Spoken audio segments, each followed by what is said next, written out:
राज्यामध्ये गुन्हेगारीच्या घटनांमध्ये मोठी वाढ झालेली असताना जालना जिल्ह्यातील अंबड तालुक्यात सुद्धा अशाच पद्धतीची महाराष्ट्राला हादरवून टाकणारी एक घटना घडली आहे।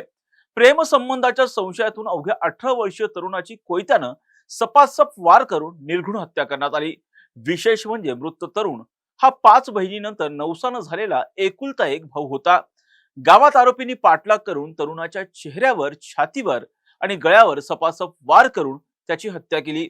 महिन्याभरात गावात घडलेली ही दुसरी घटना असल्यानं ग्रामस्थांमध्ये सध्या भीतीचं वातावरण आहे। पाहूया ते धक्कादायक प्रकरण नेमकं काय आहे या व्हिडिओच्या माध्यमातून। नमस्कार, मी राजरत्न जोंधळे आणि तुम्ही पाहताय टॉप न्यूज मराठी।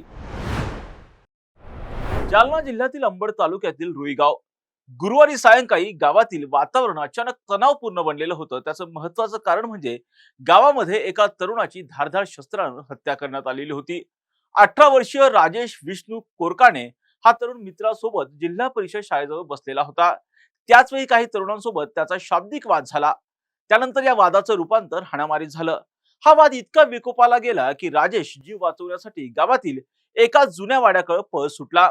मात्र आरोपींनी त्याचा पाठलाग करत त्याला गाठलं आणि त्यानंतर कोयत्यासारख्या धारदार शस्त्रानं आरोपींनी राजेशच्या चेहऱ्यावर, छातीवर, गळ्यावर आणि हातावर सपासप कोयत्याने वार केले आणि त्याला गंभीर जखमी केलं आणि त्या ठिकाणी राजेशचा घटनास्थळीच दुर्दैवी मृत्यू झाला।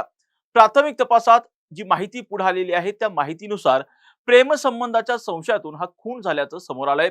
मृत राजेश आणि आरोपींमध्ये 8 दिवसांपूर्वी सुद्धा अशाच पद्धतीचा वाद झालेला होता। त्यावेळी नातेवाईकांनी मध्यस्थी करून हे प्रकरण मिटवलेलं होतं। मात्र पुन्हा एकदा हाच जुनाच वाद पुन्हा एकदा उफावून आला आणि त्याच वादाचं रूपांतर थेटपणे हत्येत झाल्याचं पाहायला मिळालं। या प्रकरणी तीर्थपुरी पोलिसांनी दत्ता साळे, शुभम साळे, करण साळे आणि अभिषेक उर्फ मोन्या मुसे याच्या विरोधात खुनाचा गुन्हा दाखल केलाय। पोलिसांनी तात्काळ कारवाई करत 2 संशयित आरोपींना ताब्यात घेतलंय। घटनेची माहिती मिळताच तीर्थपुरी पोलिसांसह फॉरेन्सिक टीम आणि फिंगरप्रिंट तज्ञही घटनास्थळी दाखल झालेले होते। मृतदेह शवविच्छेदनासाठी सुखापुरी प्राथमिक आरोग्य केंद्रात पाठवण्यात आलाय।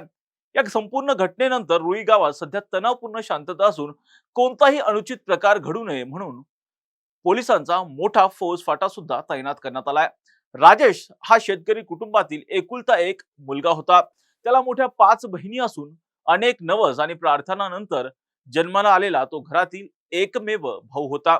अवघ्या 18 वर्षीय असलेल्या राजेशचा झालेला हा दुर्दैवी मृत्यूनं कोरकाणे कुटुंबावर मोठा दुःखाचा डोंगर कोसळलाय। घरातील आधारवड हरपल्यानं संपूर्ण कुटुंब सध्या शोकसागरात बुडाल्याचे चित्र पाहायला मिळते आणि गावामध्ये सुद्धा मोठ्या प्रमाणामध्ये हळहळ व्यक्त केली जाते। रुई गावात महिनाभरात घडलेल्या दुसऱ्या खुनाच्या घटनेनं पुन्हा एकदा कायदा आणि सुव्यवस्था प्रश्न निर्माण झालाय। यापूर्वी सुद्धा प्रेम संबंधाच्या संशयातून थेटपणे अशाच पद्धतीने एक हत्या झालेली होती अशी सुद्धा माहिती मिळते। खरं तर या प्रकरणाचा पुढील तपास सध्या तीर्थपुरी पोलीस करतायत, परंतु हे जे आरोपी ताब्यात घेतलेले आहेत त्या आरोपींच्या चौकशीमधून कोणती धक्कादायक माहिती उघड होते हे पाहणं सुद्धा आता महत्त्वाचं असणार आहे। अशाच महत्त्वपूर्ण बातम्यांसाठी आणि विश्लेषणासाठी पाहत राहा टॉप न्यूज मराठी, आपला महाराष्ट्र, आपली बातमी। आता जोकासू एसटीपी या अत्याधुनिक जॅपनीज तंत्रज्ञानाने सुसज्ज quick installation, energy efficient, noiseless blowers, low maintenance या आणि अशा वैशिष्ट्यांनी परिपूर्ण जोकासू एसटीपी तंत्रज्ञान प्रकल्प उभारणीपासून ते विक्री पश्चात समाधानकारक सेवा देणारी, भारताबरोबरच परदेशात देखील प्रकल्पांची यशस्वी उभारणी करणारी company Deccan water treatment private limited.